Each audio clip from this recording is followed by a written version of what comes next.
self-improvement of a city trying to make itself better and more beautiful for its citizens and its visitors. And today, I'm going to use the tool of the architecture of this city to talk about this resiliency.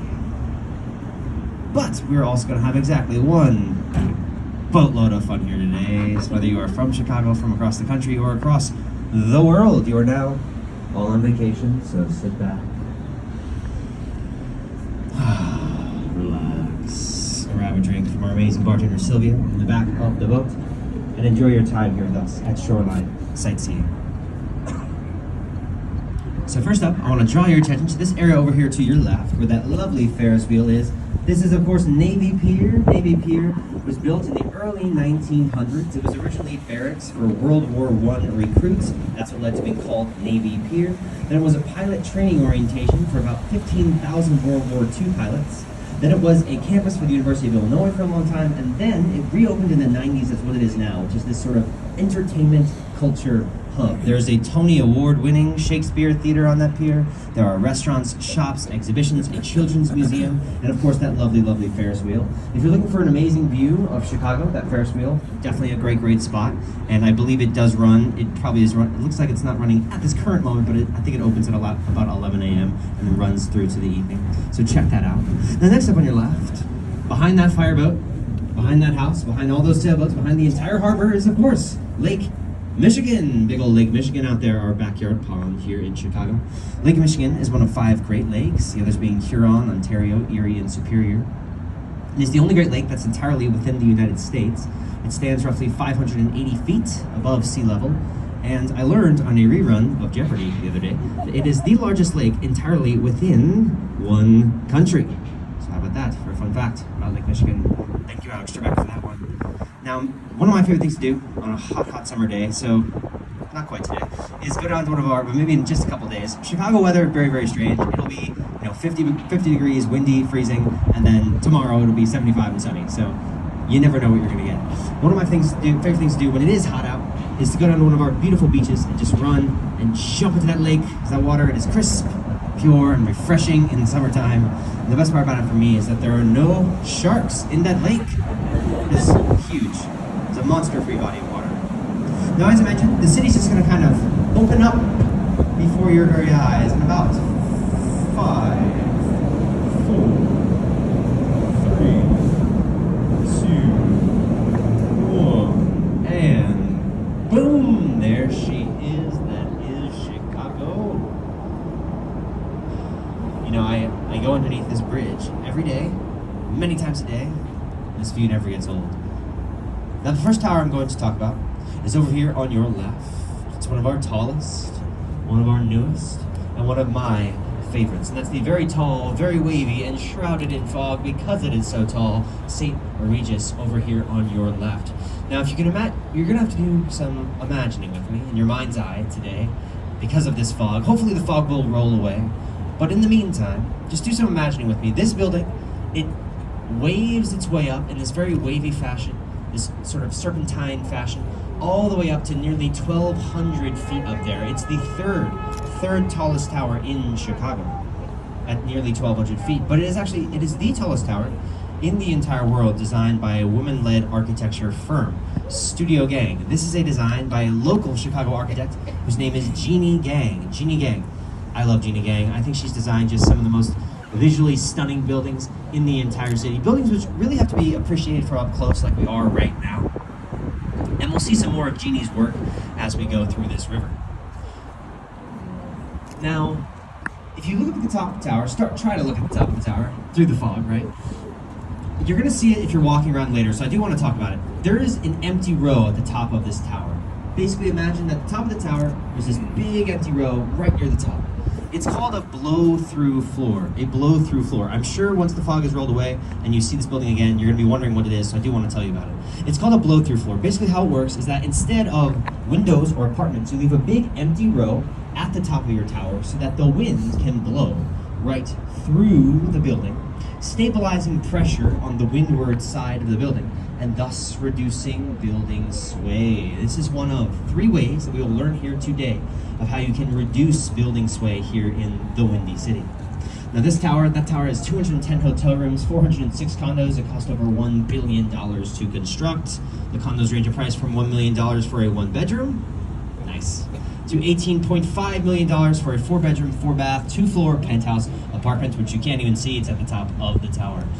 So, if you're in the market for a little starter home here in Chicago, think about the lovely St. Regis as an option. I'll be pointing out these amazing real estate opportunities throughout the tour here today. On your left, another interestingly shaped building in the Swiss Hotel, this metal and glass triangular building here. The Swiss Hotel is a hotel, and it's a triangular design by a man named Harry Weiss. Harry Weiss, very influential architect a few decades ago, who was obsessed with triangles. He loved that shape. He put triangles into just about every single one of his designs, and he built a lot in Chicago. So if you're walking around town, or maybe even later on this tour, and you see some more triangular buildings, it's probably this same architect, Harry Weiss. Now some Chicago facts for you. As of the 2020 census, there are nearly 2.75 million people living in Chicago. About 9.4 million live in the Chicagoland area. Chicagoland is our fun little name for our metropolitan area, which makes it still the third largest city in the United States, behind New York and Los Angeles.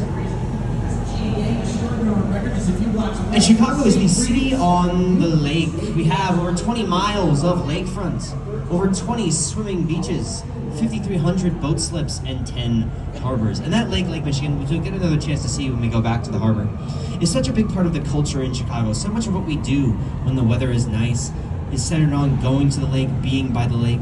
So I always like to plug it. If you're looking for a nice, simple activity to do in Chicago, the number one thing I recommend is just go for a nice long walk by the lakefront, go for a bike ride. It's a wonderful way to actually see the city. Straight ahead on your right, that lovely clock tower building is the Wrigley Building. The Wrigley Building was built in the early 1920s, about 100 years ago, and it was built in two parts, which you can tell from that little bridge that's connecting the two parts of the building. Built by Graham Anderson Probst and White, very famous firm, architectural firm in the early 1900s in Chicago. Now this is a style of architecture called Spanish Revival style. Spanish Revival style. Now we call it that because that clock tower was modeled after La Giralda, which is a cathedral in Sevilla, Spain. The clock tower that you see there is very similar to the one you can see in Spain. Now there are 250,000 glazed terracotta tiles of cream and white, drawing your eye upward. Terracotta is a material softer than porcelain that must be hand washed with soap and water. Now this is the same Wrigley as in Wrigley Chewing Gum, as in Wrigley Field. Go Cubs! Also go White Sox. I am equal parts. Love both teams. Now you might be asking yourselves though, why is a chewing gum office building in the style of a grand Spanish cathedral? Well, in the early 1900s, the US didn't really have its own identity in architecture yet. We were still copying European ideas of beauty and putting them into all of our buildings. And it wouldn't be until later on in the 1920s that we'd finally get this sort of beauty standard in architecture that was uniquely our own, was uniquely an American stamp on architecture. And we'll talk about that style once we can see it from the river. But straight ahead, you've got the unmissable Trump International Hotel and Tower. So this is the second tallest tower in Chicago at 1,389 feet from base to the spire, which extends beyond the fog. Now this is a style of architecture called contextualism. Contextualism. You see those three patios in the building? Those three setbacks? Those patios are not at arbitrary heights. Each patio corresponds to the height of a neighboring building. That first patio corresponds to the height of the Wrigley Building with the clock tower we just talked about. That second patio corresponds to the height of that pointy Mathers Tower straight across the river.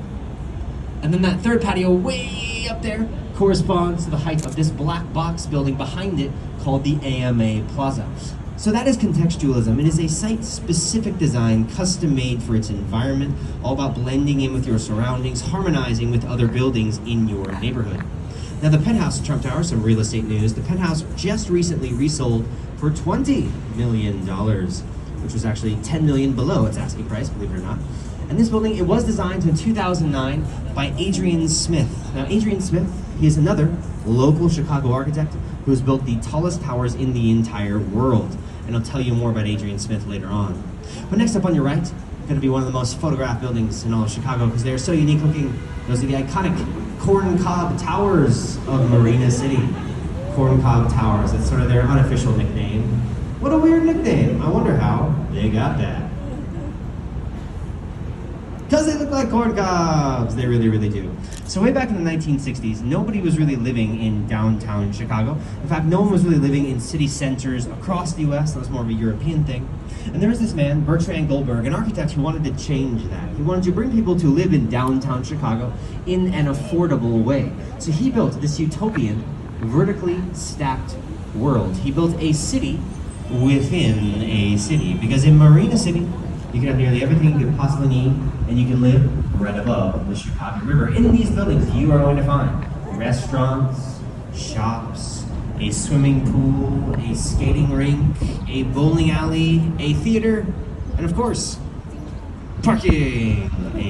A key essential to living in downtown Chicago. Parking, very, very precious down here. And we'll see more from this architect later on in the tour.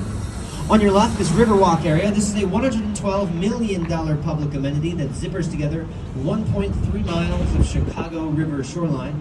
And it's a perfect example of Chicago-style resiliency, because 20 years ago, before this was built, nobody was really coming down to the river. The river really wasn't this kind of destination for people. So the city, it invested in the future, invested in beauty, and now people can come and enjoy the river like never before. In summertime, when it's warm out, you'll see this whole area just flooded with people enjoying the sun, grabbing a drink. On your left, though, one of my favorites on the river, it's a tall glass building with white granite called 77 West Wacker. Now, if you look up at the top of 77 West Wacker, you'll notice this Greek-style temple. So this is a style of architecture called neoclassical. You take this classical design, like the Parthenon in this case, and you update it using the modern materials of glass and steel. Now, if you're here at nighttime, I really recommend coming down to the bridge here, the Riverwalk, to check out the lighting on the building, because at night, they glow up the granite in this really spectacular way. But I do recommend going for a stroll at night to really see the city transforms from daytime to nighttime as each building gets lit up in its own specific, unique way. But this whole area of the city over to your left, this whole neighborhood of the city that's over to your left, is known as the Loop. The Loop. Why do we call it the Loop? Well, we have a public transportation system here known as the L, which stands for elevated train, because it's mostly elevated throughout the city, that branches into all the different neighborhoods, and then the trains will converge in the downtown area, and they will literally go in a loop. Hence, this whole neighborhood being called the Loop. And Chicago is located where it is today because of the river we are sailing down. This Chicago River in the 1800s was the waterway that connected the Great Lakes to the Mississippi River, and thus connected the East Coast to the Mississippi River. So barges of merchandise used to just sail all up and down these waters, and we've been a center of trade, center of commerce ever since that time period. Now, we were also a city that likes to respect its architectural heritage, which you can see over here on the left in the Builders Building. You'll notice this building was built in two parts. Then on the left-hand side, built in 1927, while that right-hand side was built in 1986. That's about 60 years apart, but you'll notice that they're in this very similar style because they made that new part of the building to complement its historical section, albeit with some fancy new bay windows. So we stay in conversation with the past here in Chicago. We like to build upon the foundations laid before us, carry them forward into the future, which is why something that's so exciting about Chicago's architecture is that you'll see a 100-year-old building right next to a brand new building, which just makes our architecture so dynamic and unique in that way. On your right, though, the one, the only, the biggest boy of them all, the Merchandise Mart, or simply the Mart. So this is a style of architecture called Art Deco. Art Deco. And this has all the classic features of Art Deco. Dark, inset windows, streamlined vertical lines like these racing stripes drawing your eye, up, up, up, up, up, up, up, and this polished Indiana limestone beige color. This was a style for the roaring 20s, ornate, elegant, ostentatious. If each generation kind of takes its own values and expresses them in three dimensions with architecture, then the Merchandise Mart and Art Deco were expressing just the luxury and the optimism that was characteristic of that roaring 20s period. If that clock tower building, if the clock tower was looking back towards this kind of European past, and the Merchandise Mart was looking forward to a bold American future dominated by machines. Now we are about to enter one of my favorite spots of the entire river, one of the best photo ops on the entire river, and that is called Wolf Points. Wolf Point, where you will be able to see nearly 360 degrees of pure glass skyscraper. Let's start over here on the left with the Nuveen building, 333 Wacker. So the Nuveen building, another example of contextualism, because you'll notice this curve in the building is mimicking the curve in the river.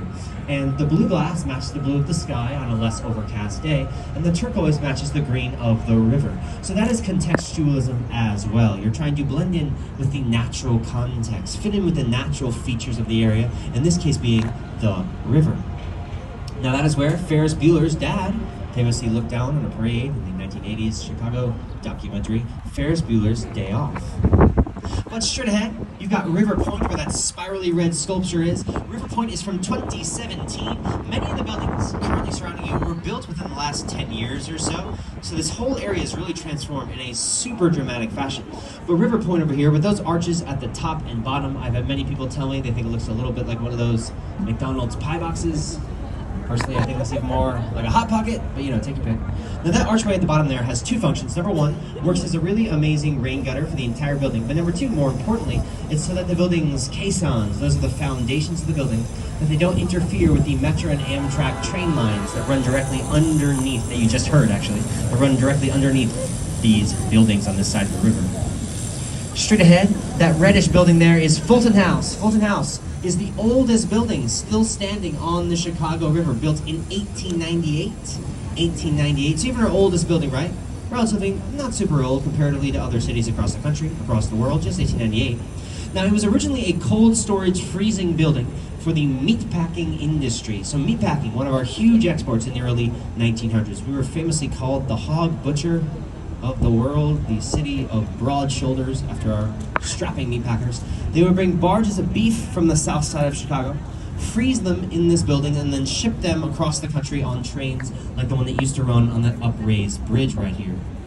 But meatpacking, it went away in the 70s, and then they turned this building, as you see now, into condominiums. And they say that it took about 3 months for this entire building to thaw out, because it was basically this giant freezer with no windows at the time. And that when they were knocking down its old walls, they found out they were filled, sorry, kind of gross, with matted horsehair and cork, which is a classic way to insulate your building.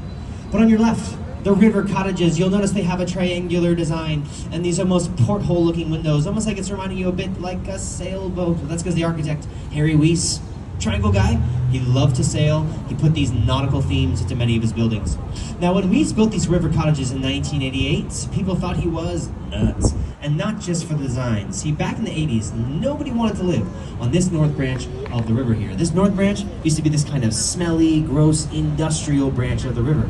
Who would want to live here? But Weiss believed if you build it, they will come. If you build something beautiful, people will be attracted to it. And he was right. Just a few years ago, one of those cottages sold for $2.25 million. But you can see the old attitude towards our river over here on the right in the East Bank Club. The East Bank Club on your right is a fancy fitness club, and you'll notice it looks like we're looking at the back of the building.